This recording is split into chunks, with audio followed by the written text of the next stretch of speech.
بسم الله الرحمن الرحيم. نحمدك يا من شرح صدورنا وإياك نستعين وإياك نستعين. والصلاة والسلام على سيد المرسلين وعلى آله وأصحابه أجمعين. أما بعد، أعوذ بالله من الشيطان الرجيم. بسم الله الرحمن الرحيم. قد أفلح من تزكى وذكر اسم ربه فصلى. وقال النبي صلى الله عليه وسلم: قرة عيني في الصلاة، أو كما قال عليه الصلاة والسلام. خالق نے کیا بنائی ہے نور نظر نماز، اندھیرا تھا جہاں میں اگر نہ ہوتی نماز. اے مسلمانوں، بہرے غفلت پہ تیری ہستی نہیں، دیکھ جنت اس قدر سستی نہیں. حاضرین اکرام اور حضرات ذی احتشام، آج مجھے اجازت دیجیے کہ میں مذہب اسلام کے سب سے اہم رکن پر روشنی ڈالوں.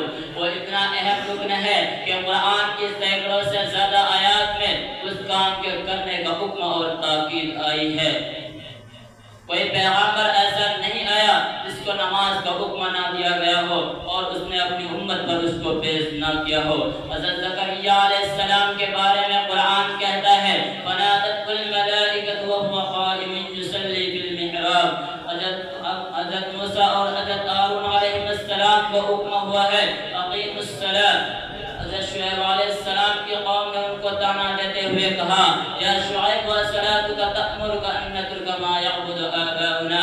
حضرت ابراہیم علیہ السلام نے اپنے پیارے بیٹے کو ویران جگہ میں چھوڑنے کا مقصد کو بیان کرتے ہوئے فرمایا: ربنا لیقیموا الصلاۃ. حضرت لقمان علیہ السلام نے اپنے بیٹے کو وصیت کی: یا بنی اقم الصلاۃ. مجھے صرف یہ بتلانا ہے کہ حضرت آدم علیہ السلام سے لے کر نبی صلی اللہ علیہ وسلم تک کوئی زمانہ، کوئی امت، کوئی دور ایسا نہیں گزرا جس میں نماز کا حکم نہ دیا گیا ہو. مسلمان بھائیوں، نماز کو اللہ تعالیٰ نے دین کے لیے کسوٹی بنایا ہے جو فرق کرتی ہے کون متقی ہے، کون شقی ہے، کون مسلمان ہے، کون شیطان ہے. لوگ تو آج اس کو ولی مانتے ہیں جس کی تعویذ سے آرام ملتا ہے. لوگوں کے نظروں میں ولی وہ ہوتا ہے جو صاحب کرامت ہوتا ہے. لوگ تو اس کو پیر مانتے ہیں جو عورتوں کو لڑکا پیدا ہونے کی بشارت دیتا ہے. لوگ تو اس کو اللہ والا مانتے ہیں جو غیب کی باتیں بتلاتا ہے. لوگوں، آؤ بتاتا ہوں کہ پیر کس کو بناؤ گے، قطب کس کو مانو گے، ابدال کون ہوتا ہے، امام کیسا ہوتا ہے. یہ کسوٹی جس کو نبی آخر الزمان شہنشاہ عالم صلی اللہ علیہ وسلم آسمان سے جا کر کے لائے ہیں. اگر کوئی اس پر پورا اترتا ہے، یعنی نماز کی پابندی کرتا ہے، پیر بھی بن سکتا ہے، قطب ابدال بھی ہو سکتا ہے، لیکن اگر نماز نہیں پڑھتا تو اس کا یہ جبہ قبہ پہننا اور داڑھی رکھنا کچھ کام کر نہیں. نبی صلی اللہ علیہ وسلم کا فرمان ہے، فرمایا حضور اکرم صلی اللہ علیہ وسلم نے: بین العبد و بین الکفر ترک الصلاۃ. بندے اور کفر کے درمیان صرف نماز کا فرق ہے. اولاد کی تربیت کرنے والوں، آؤ تم بھی نبی صلی اللہ علیہ وسلم کا فرمان سنتے جاؤ. صادق المصدوق رحمت للعالمین نے فرمایا کہ جب بچہ 7 سال کا ہو جائے تو اس کو نماز کا حکم دو، اور جب بچہ 10 سال کا ہو جائے تو ترک الصلاۃ کی صورت میں اس کی پٹائی کی جائے. امام سلیمان خطابی جو کہ اپنے وقت کے جلیل القدر عالم ہے، فرماتے ہیں کہ یہ حدیث اس بات پر دلالت کرتی ہے کہ اگر بچہ اس حال میں بالغ ہوا کہ وہ نماز نہیں پڑھتا تو اس کے خطرناک نتائج برآمد ہوں گے. آج کے دور میں تو پہلے بچے کو پیار میں بگاڑ دیتے ہیں، بعد میں شکوے شکایت کی کرتے ہیں. نمازی بنو اور اپنے متعلقین کو نماز کی طرف بلاؤ. نماز چھوڑنا بہت بڑا گناہ ہے. اللہ ہم سب کی حفاظت فرمائے. وما علینا الا البلاغ. عزیزم حافظ محمد صغیر سلمہ تشریف لائیں اور تقریر پیش کریں.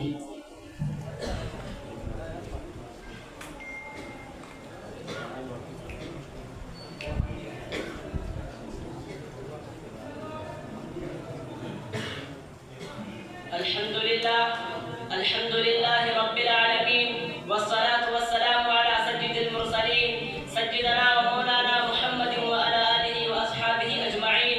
أما بعد، فقد قال الله تبارك وتعالى في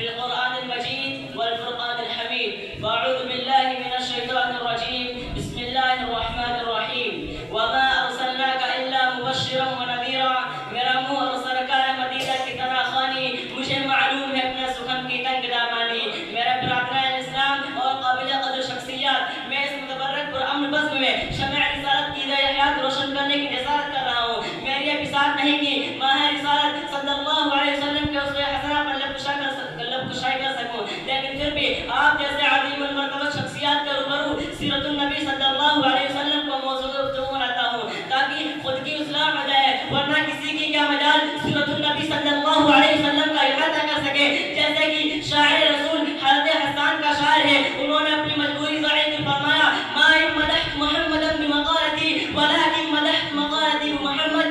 ترجمہ میری یہ بساط نہیں کہ اپنے اشعار سے مدحت رسول کا حق ادا کر سکوں. ہاں میں نے ذکر رسول صلی اللہ علیہ وسلم سے اپنے اشعار اپنے اسوہ حسنہ کی لبشائی ضرور کی ہے. ہاں میں نے ذکر رسول صلی اللہ علیہ وسلم سے ملت اسلامیہ کے پاسبانوں بعثت نبی صلی اللہ علیہ وسلم سے قبل پورے جزیرۃ العرب پر کوئی حکمرانی کرنے کے لیے تیار نہ تھا اور نہ نظام مکمل تھا, اور عدالت, انسانیت, امانت و دیانت, عصمت و عفت, صلاح و تقویٰ اور زہد و ورع کا جنازہ نکل چکا تھا. شرافت و عزت کی کلیاں مرجھا چکی تھی. شرک و ضلالت کی تاریخی ہر سمت نظر آ رہی تھی. نفرت, ظلم, شقاوت اور عداوت کا دور دارا تھا. کسی اردو شاعر نے کیا خوب منظر کشی کے ہے. بدی کا زور تھا, ہر سو جہالت کی گھٹائیں تھی, فساد و ظلم کی چاروں طرف پھیلی ہوائیں تھی. ذرا سی بات پر تلوار چل جاتی تھی آپس میں تو پھر جنگ آتی نہ تھی جو شار کے بس میں.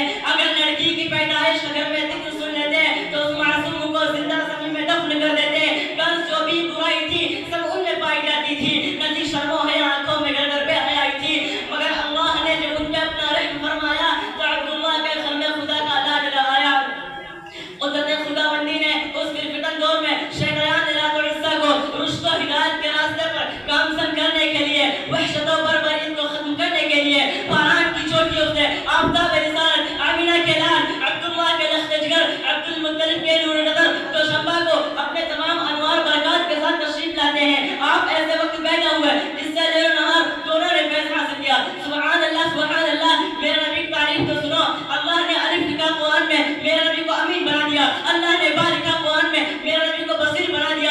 اللہ نے تا لکھا قرآن میں, میرے نبی کو تنویر بنا دیا. اللہ نے با لکھا قرآن میں, میرے نبی کو طاقت بنا دیا. اللہ نے جیم لکھا قرآن میں, میرے نبی کو جمیل بنا دیا. اللہ نے ہا لکھا قرآن میں, میرے نبی کو حبیب بنا دیا. اللہ نے خا لکھا قرآن میں, میرے نبی کو ختم الرسل بنا دیا. اللہ نے دال لکھا قرآن میں, میرے نبی کو داعی اسلام بنا دیا. اللہ نے دال لکھا قرآن میں, میرے نبی کو ذاکر بنا دیا. اللہ نے را لکھا قرآن میں, میرے نبی کو رحمت للعالمین بنا دیا. اللہ نے زا لکھا قرآن میں, میرے نبی کو زاہد بنا دیا. اللہ نے سین لکھا قرآن میں, میرے نبی کو سراج منیرہ بنا دیا. اللہ نے شین لکھا قرآن میں, میرے نبی کو شافی محسر بنا دیا. اللہ نے صاد لکھا قرآن میں, میرے نبی کو صادق و امین بنا دیا. اللہ نے ضا لکھا قرآن میں, میرے نبی کو ضعیفوں کا مولا بنا دیا. اللہ نے بعین لکھا قرآن میں, میرے نبی کو عابد بنا دیا. اللہ نے غیر لکھا قرآن میں, میرے نبی کو غریبوں کا غمگسار بنا دیا. اللہ نے با لکھا قرآن میں, میرے نبی کو فقیروں کا ماوا بنا دیا. اللہ نے قاف لکھا قرآن میں, میرے نبی کو قوی بنا دیا. اللہ نے کاف لکھا قرآن میں, میرے نبی کو کریم بنا دیا. اللہ نے میم لکھا قرآن میں, میرے نبی کو اللہ نے لام لکھا قرآن میں, میرے نبی کو لائک بنا دیا. اللہ نے میم لکھا قرآن میں, میرے نبی کو محمد رسول اللہ صلی اللہ علیہ وسلم بنا دیا. اللہ نے واو لکھا قرآن میں, میرے نبی کو والضحیٰ بنا دیا. اللہ نے ہا لکھا قرآن میں, میرے نبی کو ہادی اکبر بنا دیا. اللہ نے یا لکھا قرآن میں, میرے نبی کو یاسین بنا دیا. وما علینا الا البلاغ.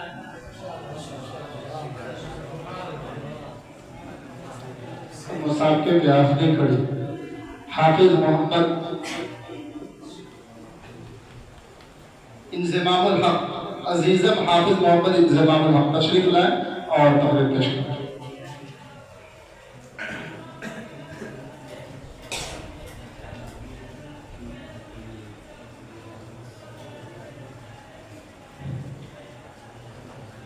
الحمدللہ رب العالمین والصلاة والسلام على سيد المرسلين وعلى آله وأصحابه أجمعين. أما بعد فأعوذ بالله من الشيطان الرجيم. بسم الله الرحمن الرحيم. أولئك الذين امتحن الله قلوبهم للتقوى لهم مغفرة وأجر عظيم. وقال النبي صلى الله عليه وسلم أصحابي كالنجوم بأيهم اقتديتم اهتديتم.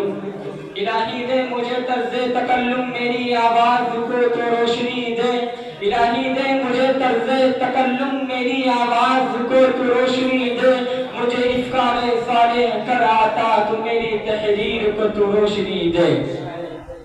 آج کے اس باوقار جلسے میں ان صحابہ رسول کا تذکرہ ہوگا جن کے بارے میں اللہ جل جلالہ عما نوالہ نے ارشاد فرمایا یہ وہ لوگ ہیں جن کے کے دلوں کو اللہ پاک نے تقوی کے لیے خالص کر دیا، ان کے لیے مغفرت کا اعلان اور اجر عظیم ہے۔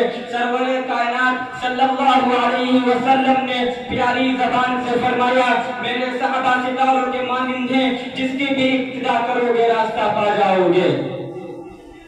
دوستو، خالق و مالک کا دستور ہے کہ انسانوں کی ہدایت کے لیے رسولوں کو بھیجتا رہا۔ چنانچہ حضرت آدم علیہ السلام کو بھیجا، حضرت ابراہیم علیہ السلام کو بھیجا، حضرت نوح علیہ السلام کو بھیجا، حضرت موسیٰ علیہ السلام کو بھیجا، حضرت عیسیٰ علیہ السلام کو بھیجا، آخری میں شہنشاہ فتح، تاجدار مدینہ، سرور کائنات، خاتم الانبیاء محمد رسول اللہ صلی اللہ علیہ وسلم کو بھیجا۔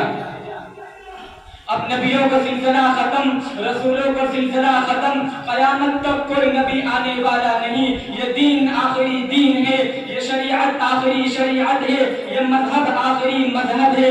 یہی وجہ ہے اللہ پاک نے آپ صحابہ کی مقدس اور پاکیزہ جماعت عطا فرمائی ہے، جس نے مذہب اسلام کو زندہ کرنے اور پھیلانے میں تن من دھن کی بازی لگا دی ہے۔ چنانچہ تاریخ شاہد ہے ان سچے جانشانوں نے دین اسلام کی خاطر قربانی پیش کی ہے، جس کی نظریں پیش کرنے کے لیے عالم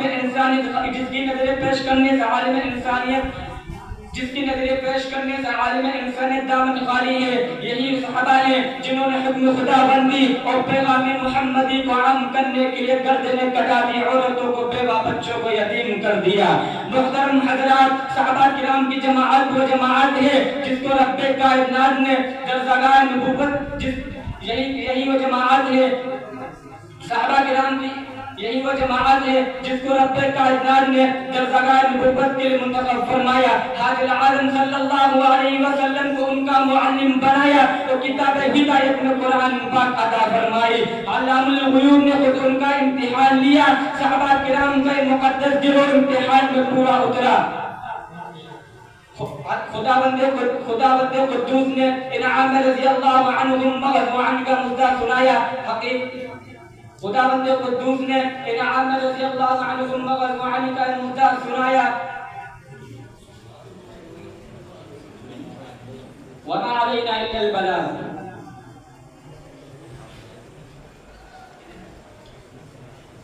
اب میں نعتیہ کلام پیش کرنے کے لیے عزیزم حافظ محمد انصار صلی اللہ علیہ وسلم سے گزارش کرتا ہوں کہ تشریف لائیں اور نعتیہ کلام پیش کریں۔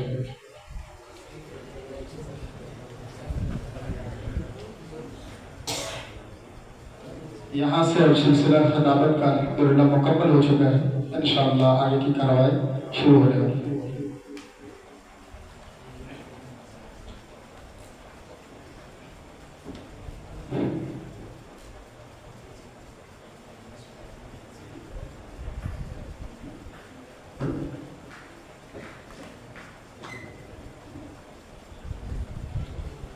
السلام علیکم ورحمۃ اللہ وبرکاتہ۔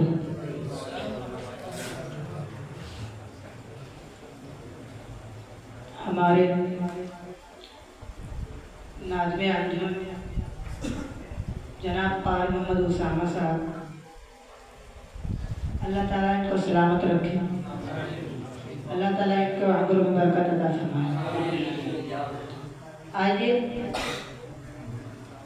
دو مصر کا حکم ہوا ہے، آدھے بتا بطور خاص